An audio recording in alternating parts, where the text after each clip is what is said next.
पुस्तक का नाम प्राणाकर्षण योग, लेखक पंडित श्रीराम शर्मा आचार्य। ऑडियो 1। प्राण योग का प्रथम चरण। ब्रह्मांड व्यापी महाशक्तियों में ग्रहों की गुरुत्वाकर्षण क्षमता सर्वविदित है।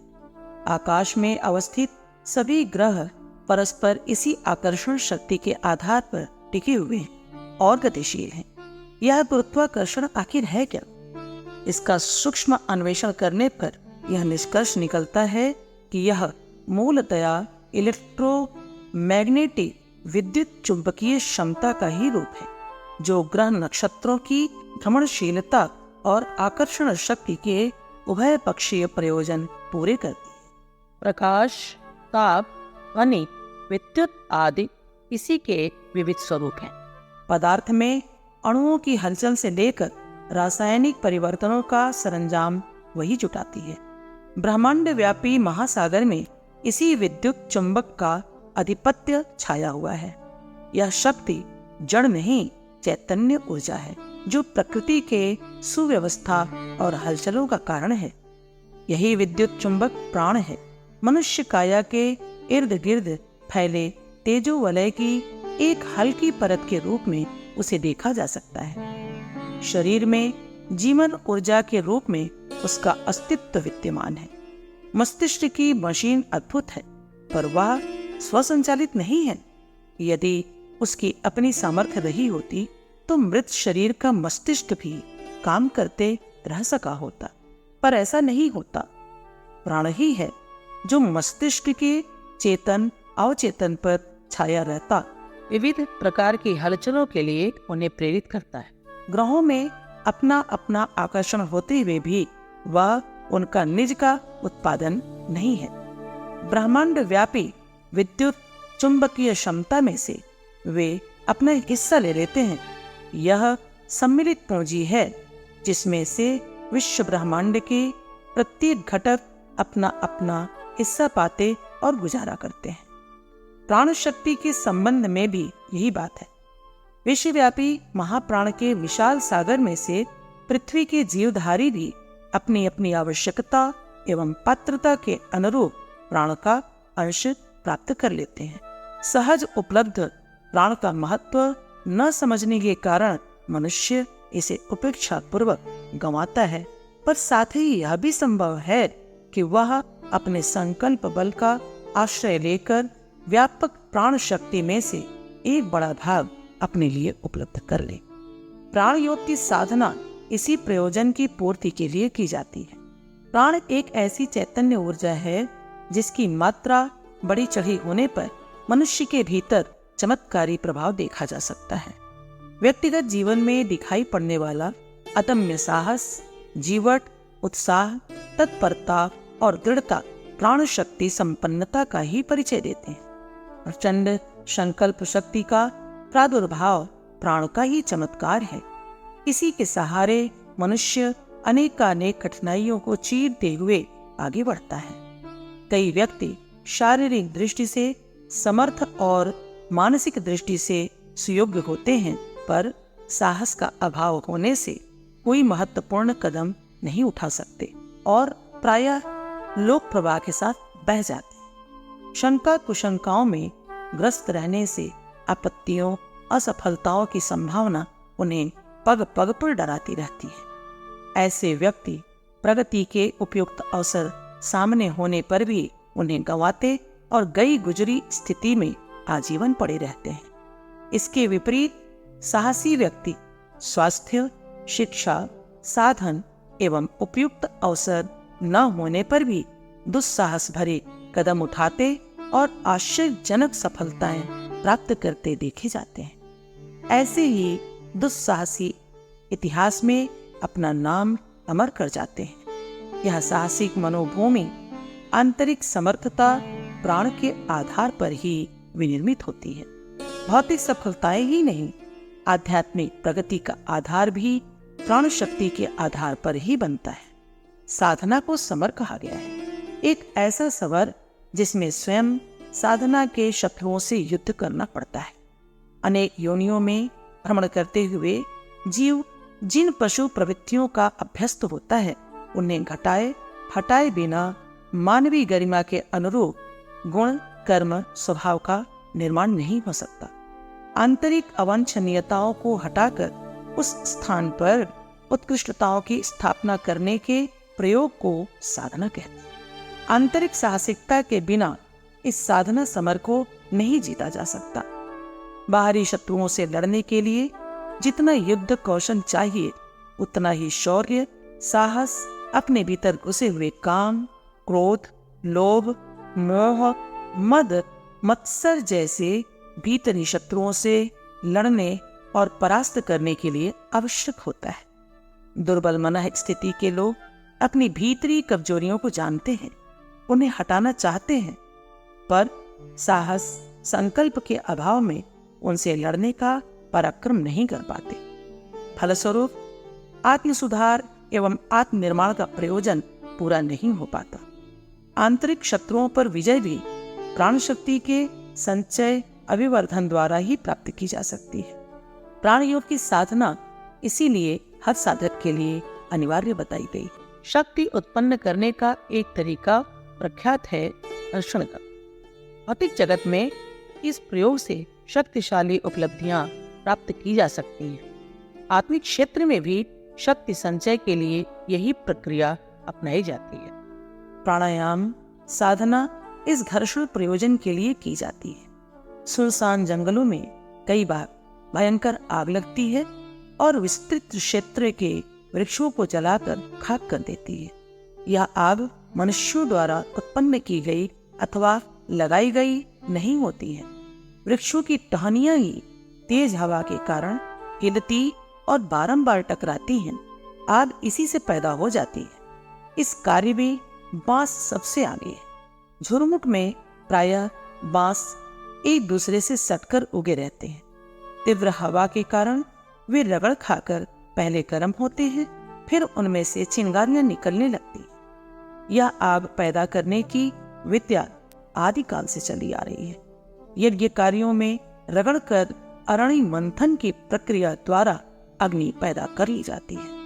प्राण साधना में श्वास प्रश्वास क्रिया को क्रमबद्ध लयबद्ध बनाया जाता है।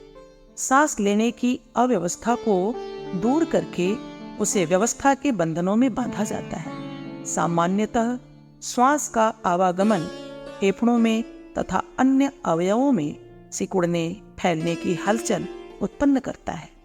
उसी से दिल धड़कता तथा रक्त संचार होता है। मांसपेशियों के आकुंचन प्रकुंचन का क्रम चलता है। जिस तरह घड़ी के पेंडुलम का हिलना घड़ी को गतिशील रखने का कारण होता है, उसी प्रकार श्वास प्रश्वास की क्रिया को एक प्रकार से समस्त शारीरिक हलचलों का उद्गम केंद्र कहा जा सकता है। मृत्यु का मोटा ज्ञान श्वास चलना बंद हो जाने को माना जाता है। श्वास को ही जीवन कहा गया है। यह जीवन तत्व वह हवा नहीं है जो धूल कणों अथवा तिनकों को उड़ाती रहती है, पर यह अवश्य है कि प्राण का सूक्ष्म अस्तित्व उसके भीतर विद्यमान है। मोटे तौर पर हवा एक पदार्थ प्रतीत होती है, पर उसकी भीतरी परतों में महत्वपूर्ण चीजें विद्यमान हैं। दूध में घी दिखाई नहीं पड़ता है, पर उसमें रहता अवश्य है। उसे विशेष प्रक्रिया अपनाकर निकाला जा सकता है। वनस्पतियां बाहर से हरियाली के रूप में दिखती हैं, पर प्रयोगशाला में विश्लेषण करने पर उनमें से प्रोटीन, चूना, चिकनाई, नमक जैसे कितने ही तत्व पाए जाते हैं। इसी प्रकार सांस द्वारा शरीर में प्रविष्ट होने वाली हवा मात्र स्पर्श तन्मात्रा वाली प्रकृति की हलचल नहीं है। उसके भीतर कितने ही भौतिक एवं चेतनात्मक तत्व भरे होते हैं जो शरीर, मन और मस्तिष्क को परिपुष्ट करते हैं। विज्ञानवेत्ताओं का मत है कि वायुभूत भौतिक पदार्थ आकाश की सुविस्तृत पोल में भरे पड़े हैं। आत्मवेत्ताओं का कहना है कि वायु रूपी शरीर के भीतर एक चेतन शक्ति भरी हुई, यही प्राण है। जिस तरह सांस में रक्त घुला रहता है, उसी प्रकार वायु में प्राण का अस्तित्व विद्यमान रहता है। सामान्यतया वे एकत्रित रहते हैं, पर विशेष प्रयत्नों द्वारा उन्हें अलग किया जा सकता है। और जिस पदार्थ की आवश्यकता हो उसे प्राप्त किया जा सकता है। ठीक इसी प्रकार वायु में घुले हुए प्राण तत्व को अलग करके खींचा जा सकता है और अपने प्राण में सम्मिलित करके अधिक सामर्थ्यवान बना जा सकता है। श्वास प्रश्वास की सामान्य प्रक्रिया में हवा के फेफड़ों में पहुंचने, उससे रक्त को ऑक्सीजन मिलने तथा भीतर की विषाक्त गैस कार्बन डाइऑक्साइड को बाहर निकालने भर शरीर यात्रा का सीमित प्रयोजन पूरा होता है। इस क्रिया को विशेष ढंग से, विशेष क्रम से किया जाने लगे तो भिन्न प्रकार की मंथन प्रक्रिया आरंभ हो जाती है। मंथन द्वारा दूध में से घी निकलता है। अनेकों वैज्ञानिक प्रयोगों में मंथन प्रक्रिया के द्वारा अणुओं के विकेंद्रीकरण से अणु विस्फोट जैसी स्थिति उत्पन्न होती देखी जाती है। यह मंथन क्रिया प्राणायाम की विशेष प्रक्रिया में विशेष स्तर की होती है। घर्षण के चमत्कार पग पग पर देखे जा सकते हैं। विज्ञानवेत्ता इस तथ्य से भली भांति परिचित हैं कि शीशे की छड़ एवानाइट से घिसने पर बिजली उत्पन्न हो जाती है। चलती रेल के पहियों में जब चिकनाई समाप्त हो जाती है अथवा किसी अन्य कारण से घिसाव पड़ने लगता है तो उससे उत्पन्न होने वाली गर्मी पूरी तक को गला देती और तब दुर्घटना की स्थिति बन जाती है। आकाश से कभी कभी प्रचंड प्रकाश बिखेरते तारे टूटते दिखाई पड़ते हैं। यह तारे नहीं, उल्का पिंड होते हैं जो धातु अथवा पाषाण के छोटे छोटे टुकड़े जैसे अंतरिक्ष में छितराए रहते हैं, जो कभी कभी पृथ्वी के वायुमंडल में आ जाते हैं। प्रचंड गुरुत्वाकर्षण तथा हवा के टकराव के कारण वे जल उठते हैं। उनके जलने पर जो प्रकाश निकलता है उसे देखकर तारों के टूटने का अनुमान लगाया जाता है। यह सब घर्षण का ही चमत्कार है। प्राणायाम प्रक्रिया में इसी को विशिष्ट ढंग से दोहराया जाता है। दही मंथन में रई को रस्सी के दो छोरों के बीच पकड़कर उल्टा सीधा घुमाया जाता है। फलतः दूध में घुला हुआ घी उभर कर बाहर आ जाता और ऊपरी सतह पर तैरने लगता है।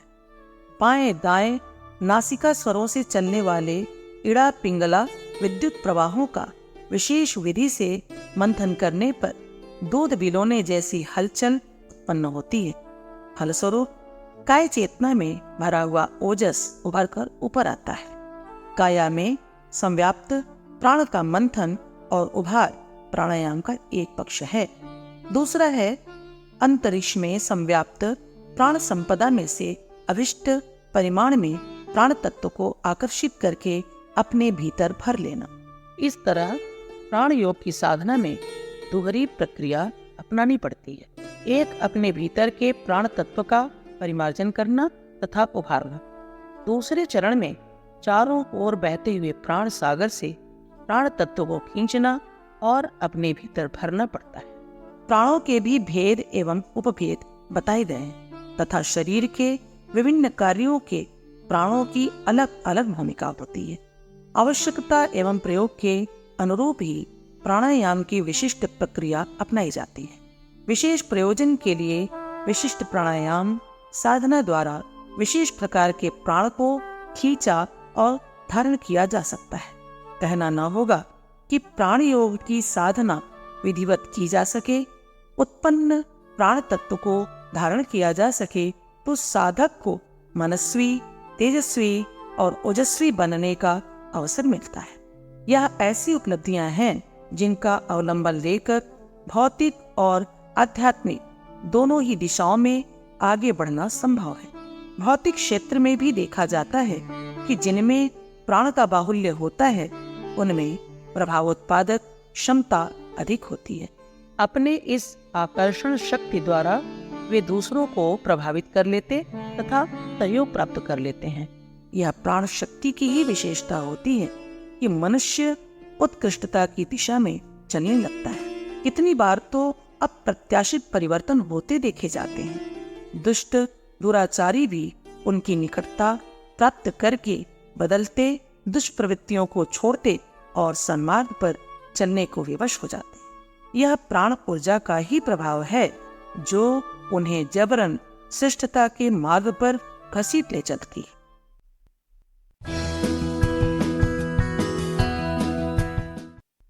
पुस्तक का नाम प्राणाकर्षण योग, लेखक पंडित श्रीराम शर्मा आचार्य।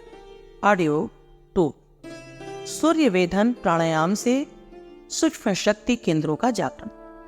शक्ति आयामों में विभिन्न शक्तियों की चर्चा की जाती है। पदार्थ की शक्ति, विद्युत शक्ति, चुंबकीय शक्ति, गुरुत्वाकर्षण शक्ति, शारीरिक शक्ति आदि। शक्ति का एक और भी आयाम है जो इनकी तुलना में कहीं अधिक सूक्ष्म पर अधिक सामर्थ्यवान है। वह है प्राण की शक्ति। जीव चेतना में प्राण की एक सीमित मात्रा भरी हुई है, जिसके द्वारा वह जीवन का दैनिक व्यापार चलाता है। ब्रह्मांड एक ऐसा विराट सागर है जिसमें प्राण तत्व हिलोरे ले रहा है। पिंड सत्ता, जीव सत्ता में समाहित प्राण तत्व को आत्माग्नि कहा जा सकता है और ब्रह्मांड में संव्यात प्राण को ब्रह्माग्नि। आत्माग्नि लघु है, ब्रह्माग्नि विभु। एक बूंद है, दूसरा सागर। इस प्रकार मूलतः एक होते हुए भी विस्तार भेद के कारण उसके दो रूप बन गए। तालाब में जब वर्षा होती है, वह विपुल जलराशि अपने गर्भ में भरकर परिपूर्ण हो जाती है। वर्षा का यह अनुदान न मिलने पर तालाब सूखता और घटता जाता है। पानी में मलिनता भी बढ़ती, इसलिए तालाब को स्वच्छ रखने के लिए नए वर्षा जल की आवश्यकता पड़ती है। ठीक इसी प्रकार आत्माग्नि में ब्रह्माग्नि का अनुदान सतत पहुंचते रहना आवश्यक है। जिस साधना प्रक्रिया द्वारा इस प्रयोजन की आपूर्ति होती है उसे प्राणायाम कहते हैं। प्राणायाम अर्थात प्राण का आयाम जोड़ने की, प्राण तत्व संवर्धन की एक ऐसी प्रक्रिया जिसमें जीवात्मा का क्षुद्र प्राण ब्रह्म चेतना के महाप्राण से जुड़कर उसी के तुल्य बन जाए। योग शास्त्रों में व्यक्ति प्राण और ब्रह्म चेतना के महाप्राण से जुड़कर उसी के तुल्य बन जाता है। प्राण वै द्वि देवत्वाः एक मात्रा गृह्यते तस्मात् प्राणा एक नामान्ता द्विमात्र पूयन्ते तस्मात् प्राथ द्वन्द्वम्। अर्थात प्राण एक है पर वह दो देवताओं में, दो पात्रों में भरा हुआ है। शरीर शास्त्र की दृष्टि से यूं तो डीप ब्रीदिंग, गहरी सांस लेने को आरोग्यवर्धक बताया गया है। इससे फेफड़ों को अधिक ऑक्सीजन की मात्रा मिलती है जो स्वास्थ्य संतुलन एवं संवर्धन में सहायक सिद्ध होती है। पर अध्यात्म विज्ञान में जिस प्राणायाम की चर्चा की जाती है वह शरीर शास्त्रियों की प्रचलित डीप ब्रीदिंग से भिन्न होती है। गहरी सांस से अतिरिक्त ऑक्सीजन मिलने और स्वास्थ्य संवर्धन का मात्र शारीरिक स्थूल प्रयोजन पूरा होता है। पर यौगिक प्राणायामों में चैतन्य प्राण तत्व का महत्वपूर्ण लाभ साधक को प्राप्त होता है। वायु में, निखिल ब्रह्मांड में दूध में घी की भांति प्राण तत्व घुला मिला तो अवश्य है, पर ऑक्सीजन स्वयं प्राण नहीं है, प्राण संवाहक है। प्राणायाम प्रक्रिया में ब्रह्मांडमयी महाप्राण के लहलहाते सागर में से अभिष्ट परिणाम में प्राण तत्व खींचकर आत्म प्राण तक पहुंचाया जाता है। इस प्रकार आंतरिक प्राण संपदा की मात्रा क्रमशः बढ़ती जाती है, जिससे भौतिक सफलताओं और आत्मिक विभूतियों का अवरुद्ध मार्ग खुलता है। विविध प्रयोजनों के लिए प्राण प्रक्रिया के अनेकों भेद उपभेद किए गए हैं। संबद्ध अनेकों प्रकार के प्राणायामों का वर्णन योग ग्रंथों में आता है। विविध प्रयोगों के लिए विभिन्न प्रकार के प्राणायामों का अवलंबन लिया जाता है। मानवीय सत्ता में शक्ति का भंडागार भी योग में विद्यमान है, जिसे कुंडलिनी महाशक्ति के रूप में जाना जाता है। परमाणु के नाभिक में प्रचंड शक्ति भरी पड़ी है, पर वह दिखाई पड़ती और उपयोग में तभी आती है जब एक निश्चित वैज्ञानिक प्रक्रिया अपनाकर नाभिकीय विखंडन कराया जाता है। यह प्रक्रिया अत्यंत जटिल है और खर्चीली भी। कुंडलिनी महाशक्ति, जिसे सरपेंटाइन पावर, वाइटल फोर्स आदि के नाम से जाना जाता है, हर मनुष्य में सुसुप्तावस्था में पड़ी रहती है। दबे हुए खजाने की भांति उस शक्ति का मनुष्य लाभ नहीं उठा पाता। उस महाशक्ति की एक नगण्य चिंगारी काम उभार के रूप में दिखाई पड़ती तथा विपरीत लिंगों के प्रति आकर्षण पैदा करती प्रजनन की प्रेरणा देती है। शक्ति के भंडागार का सामान्य मनुष्य कोई विशेष लाभ नहीं उठा पाता। प्राणायाम की विशिष्ट प्रक्रिया उस महाशक्ति के जागरण में विशेष सहयोग करती है। कुंडलिनी जागरण के लिए प्राण शक्ति का प्रचंड आघात आवश्यक होता है। शरीर में विद्यमान प्राण की मात्रा इस योजना की पूर्ति नहीं कर पाती।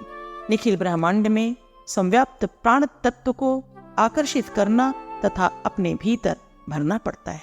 सूर्य वेधन प्राणायाम इस प्रयोजन के लिए सर्वाधिक सहायक सिद्ध होता है। कुंडलिनी जागरण की साधना में सूर्य वेधन स्तर के प्राणायाम की ही आवश्यकता पड़ती है। प्राण के प्रहार से जीवाग्नि के उद्दीपन प्रज्वलन का उल्लेख साधना ग्रंथों में अनेकों स्थान पर हुआ है। यह वही अग्नि है जिसे योगाग्नि, प्राण ऊर्जा, जीवनी शक्ति तथा कुंडलिनी कहते हैं। अग्नि में ऐसा ही ईंधन डाला जाता है जिसमें अग्नि तत्व की प्रधानता वाले रासायनिक पदार्थ अधिक मात्रा में होते हैं। कुंडलिनी प्राणाग्नि, उसमें सजातीय तत्वों का ईंधन डालने से ही उद्दीपन होता है। सूर्य वेधन प्राणायाम द्वारा इड़ा पिंगला माध्यम से अंतरिक्ष से खींच कर लाया गया प्राण तत्व चिंगारी के रूप में मूलाधार में अवस्थित प्रसुप्त अग्नि तक पहुंचाया जाता है तो वह भभकती है और जाज्वल्यमान लपटों के रूप में सारी सत्ता को अग्निमय बनाती है। अग्नि का उल्लेख शास्त्रों में मूलाधार स्थित प्राण ऊर्जा के लिए ही हुआ है। आदेहम ध्यकट्यंत मग्निस्थान मुदाहृदम तत्र सिंदर वर्णोग्निर्ज्वल जल यंदश पंच च, अर्थात कटी के निम्न भाग में अग्नि स्थापना का व सिंदूर के रंग का है। उसमें 15 घड़ी प्राण को रोककर अग्नि की साधना करनी चाहिए। तटिल्लेखा तंठितपन शशि वैश्वानरमयी तडिल्लता समरोचिर्वि द्योलेखेन भास्वती, अर्थात बिजली की बेल के समान तपते हुए चंद्रमा के समान अग्निमयी वह शक्ति दृष्टिगोचर होती है। प्राण का मूलाधार स्थित जीवाग्नि का प्रहार तथा उद्दीपन यही है सूर्य वेधन प्राणायाम का लक्ष्य। सूर्य वेधन प्राणायाम की प्रक्रिया इस प्रकार है। किसी शांत एकांत स्थान में प्रातःकाल अथवा सायंकाल वेला में स्थिर चित्त होकर बैठना चाहिए। आसन सहज हो, मेरुदंड सीधा, नेत्र अधकुले, घुटने पर दोनों हाथ, यह प्राण मुद्रा कहलाती है। सूर्य वेधन प्राणायाम के लिए इसी मुद्रा में बैठना चाहिए। दाएं नासिका का छिद्र बंद करके बाएं से धीरे धीरे श्वास खींचना चाहिए।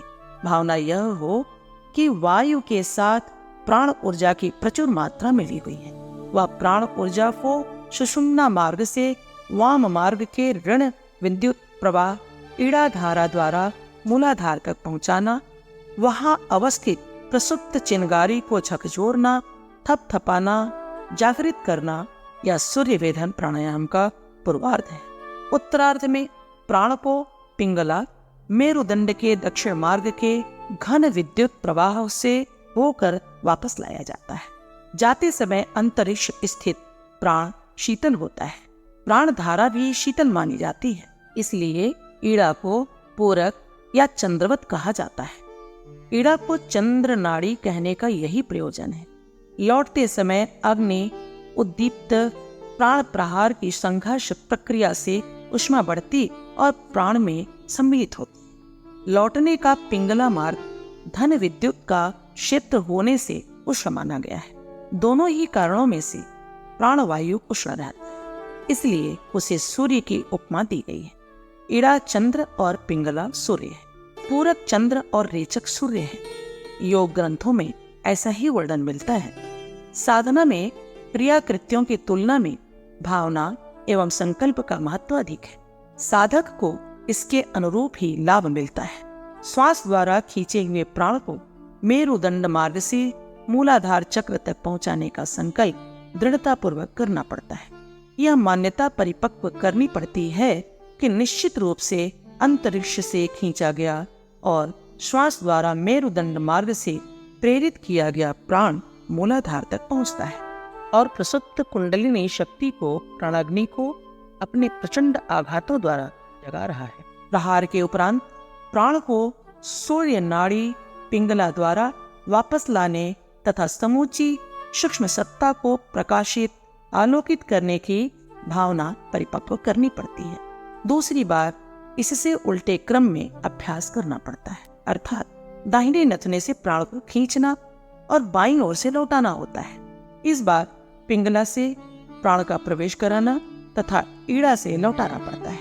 मूलाधार पर प्राण प्रहार तथा प्राणोद्दीपन की भावना पूर्ववत करनी पड़ती है। एक बार ईड़ा से जाना, पिंगला से लौटना, दूसरी बार पिंगला से जाना, ईड़ा से लौटना। यही है सूर्यवेधन प्राणायाम का संक्षिप्त विधि विधान। कहीं कहीं यौगिक ग्रंथों में सूर्यवेधन प्राणायाम को ही अनुलोम विलोम प्राणायाम भी कहा गया है। लोग कहते हैं सीधे को लोम, उल्टे को विलोम। एक बार सीधा, एक बार उल्टा, फिर सीधा। यह सीधा उल्टा चक्र ही लोम विलोम कहलाता है।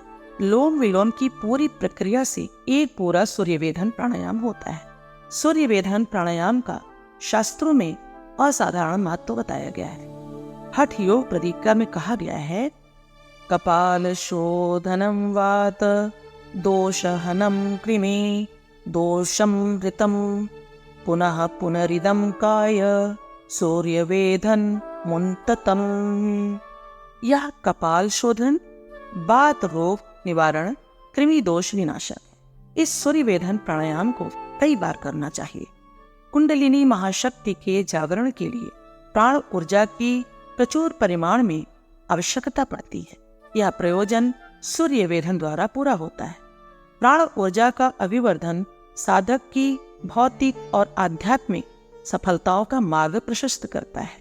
सूर्यवेधन की प्रक्रिया सामान्य दिखते हुए भी असामान्य परिणाम प्रस्तुत करने वाली। प्राणाकर्षण प्राणायाम से संकल्प बल का अभिवर्धन। इच्छा, भावना और संकल्प की विशेषताएं जुड़ जाने से क्रियाओं का महत्व और प्रतिफल कई गुना अधिक बढ़ जाता है। सामान्य सी दिखाई देने वाली क्रिया भी चमत्कारी फल देने वाली सिद्ध हो, जबकि उपरोक्त विशेषताओं के अभाव में पूरे किए गए क्रिया कृत्यों का वह लाभ नहीं मिल पाता जैसी कि अपेक्षा की गई। भावना संकल्प का चमत्कार तो सर्वत्र देखा और अनुभव किया जा सकता है। एक से क्रियाएं पूरी करते हुए भी परिणाम में भारी अंतर दृष्टिगोचर होता है। शरीर की दृष्टि से श्रम एक मजदूर भी करता है और एक पहलवान भी, पर एक अपना स्वास्थ्य गंवाता रहता है जबकि दूसरा बलिष्ठता एवं समर्थता का लाभ प्राप्त करता है। स्थूल दृष्टि इसे आहार आदि की अतिरिक्त विशेषता मानकर संतोष कर सकती है, पर बात ऐसी है नहीं। एक जैसा आहार दोनों के लिए जुटा दिया जाए तो भी मजदूर किसी प्रकार अपना स्वास्थ्य भले ही संतुलित रख ले, पहलवान की भांति अतिरिक्त सामर्थ्य अर्जित कर लेने में समर्थ नहीं हो पाता। इस अंतर की खोजबीन करने पर एक ही निष्कर्ष निकलता है कि मात्र क्रियाओं को पूरा कर लेना ही पर्याप्त नहीं है। उसमें भावना और संकल्प का पुट नहीं जुड़ा तो अभिष्ट परिणाम निकलना संदिग्ध ही बना रहेगा। अपेक्षाकृत पहलवान से अधिक श्रम करते हुए भी मजदूर द्वारा सामर्थ्य अर्जित न कर पाने का एक ही कारण होता है कि उसकी क्रियाओं में संकल्प और भावना का समावेश नहीं होता। फलतः वह बलिष्ठ बनने का लाभ प्राप्त नहीं कर पाता, जबकि पहलवान की प्रत्येक क्रिया अपने लक्ष्य के लिए भावना एवं संकल्प से अनुप्राणित होती है। फलस्वरूप वह अपने लक्ष्य की प्राप्ति में सफल रहता है। साधनात्मक क्षेत्र में भी क्रियाओं से भी अधिक महत्व भावना, इच्छा और संकल्प का है। प्रायः देखा भी जाता है कि एक जैसे विधि विधान साधना के पूरे करते हुए भी एक व्यक्ति चमत्कारी सामर्थ्य अर्जित कर लेता है, जबकि दूसरा कोई विशेष लाभ नहीं उठा पाता। साधना के परिणामों में भारी अंतर का कारण स्पष्ट है, जिसे भावना एवं संकल्प के होने न होने के रूप में समझा जा सकता है। प्रत्येक साधनात्मक क्रिया कृत्यों के साथ यही नियम लागू होता है।